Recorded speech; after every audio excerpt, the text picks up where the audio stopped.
Aussi contre-intuitif que cela puisse paraître, une situation critique à court terme peut se retrouver extrêmement profitable sur le long terme. Et notamment quand on parle d'investissement financier, on peut saisir des opportunités d'investissement exceptionnelles. On va prendre l'exemple de ce qui s'est passé sur les marchés américains et en Amérique en fait entre 1850 et 2010. Donc sur 70 années d'investissement, on va voir tous les cas négatifs, toutes les raisons d'être pessimiste sur les marchés financiers. Et pourtant, on verra qu'en fait, pendant cette période-là, les marchés ont extrêmement bien évolué positivement à la hausse. Donc déjà, 1,3 million d'Américains sont morts au combat dans 9 guerres de grande ampleur. Et ça, vraiment, c'est colossal. Donc à ce moment-là, on pourrait se dire, les marchés vont chuter, ne vont plus jamais se relever. Et pourtant, les marchés se sont relevés. 99% des entreprises créées ont déposé de bilan. On se dit, là, le marché de l'emploi ne va pas du tout bien. On va se dire, la bourse ne s'en relèvera jamais. Et pourtant, la bourse a continué d'augmenter. 4 présidents des États-Unis ont été assassinés. Ça peut être un signe noir vraiment sur les marchés financiers. Et pourtant, sur l'espace de 70 ans, la bourse a continué d'augmenter. Alors oui, à l'instant T, ça a fait chuter les marchés. Mais encore une fois, quand on a un horizon d'investissement long terme, là on parle de 70 ans, mais on pourrait même diviser par 2, on pourrait parler de 35 ans, la bourse a continué d'évoluer positivement. Une pandémie de grippe a tué en une seule année 675 000 Américains.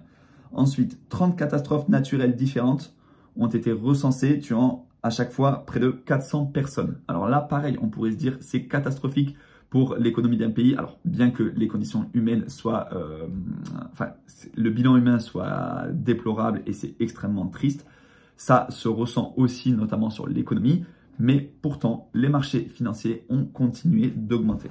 L'économie américaine a connu 33 épisodes de récession pour une durée cumulée de 48 ans. Donc sur les 70 années entre 1850 et 2010, 33 épisodes de récession. C'est quand même colossal. Là, aujourd'hui, on parle d'une récession potentielle qui pourrait arriver dans les mois à venir, mais tout le monde panique et finalement, peut-être que dans 10, 15, 20 ans, ce sera complètement oublié et on en aura même traversé d'autres et encore d'autres éléments qui peuvent montrer du pessimisme sur les marchés, mais finalement, encore une fois, on vise le long terme et sur le long terme, les marchés financiers sont aussi.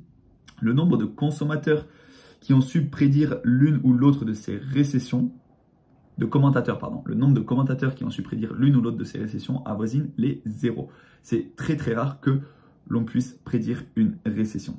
Ça, c'est aussi très important. Des fois, on parle d'une chute des marchés financiers. Là, la bourse, elle a chuté brutalement de 10% à au moins 102 reprises. En l'espace de 70 ans, il y a eu 102 fois où la bourse a chuté de 10% en l'espace d'une journée. C'est colossal. Et aujourd'hui, quand on voit que les marchés financiers, notamment le S&P 500, chutent de 10%, on se dit ça y est, c'est la fin du monde, il faut que je ressorte tous mes investissements, etc.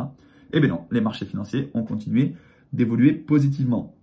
La bourse a perdu un tiers de sa valeur à près de 12 reprises. Donc là, c'est une chute encore plus grosse en perdant 33% de sa valeur. Un tiers de sa valeur, 12 fois en l'espace de 70 ans. Et pourtant, sur le long terme, on est repassé sur les plus hauts.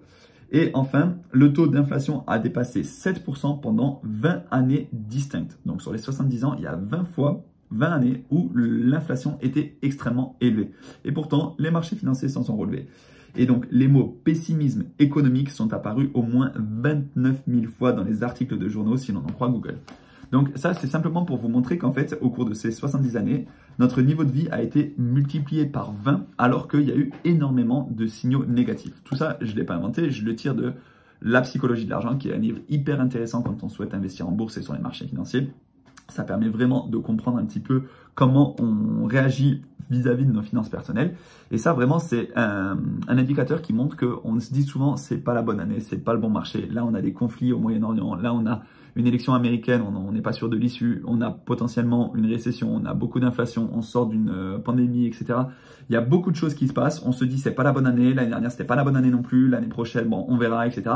Et finalement, on n'investit jamais. Et ça, c'est extrêmement regrettable puisque, en fait, en se disant tout cela, on rate les meilleurs jours de bourse. Et suite souvent à un crash, par la suite viennent les meilleurs jours de bourse. On a les pires jours et derrière viennent les meilleurs jours. Donc en étant désexposé des marchés financiers, on rate une énorme partie de cette performance. Et c'est pour ça que je pense qu'il faut vraiment réussir à s'enlever les émotions de ces investissements pour vraiment avoir une vision long terme. Encore une fois, plus vous investissez sur le long terme en étant suffisamment diversifié, moins vous avez de chances de perdre de l'argent. Et ça vous le montre vraiment extrêmement bien. Voilà, je ne sais pas ce que vous en pensez. Dites-moi si vous pensez que... Alors attention, hein, ça ne veut pas dire que les 70 dernières années se sont passées comme ça. Ça ne veut pas dire que les 70 prochaines se passeront exactement de la même façon, qu'on aura des récessions, des guerres, des tempêtes, etc. et que tout continuera à augmenter. Non, c'est pas ce que je veux dire. Mais il faut vraiment comprendre que il y a des indicateurs qui montrent que parfois on se pose beaucoup trop de questions et qu'en fait, en visant le long terme, et le long terme c'est au-delà des 10 ans pour moi, et bien finalement, tout se passe plutôt bien sur les marchés financiers. Voilà.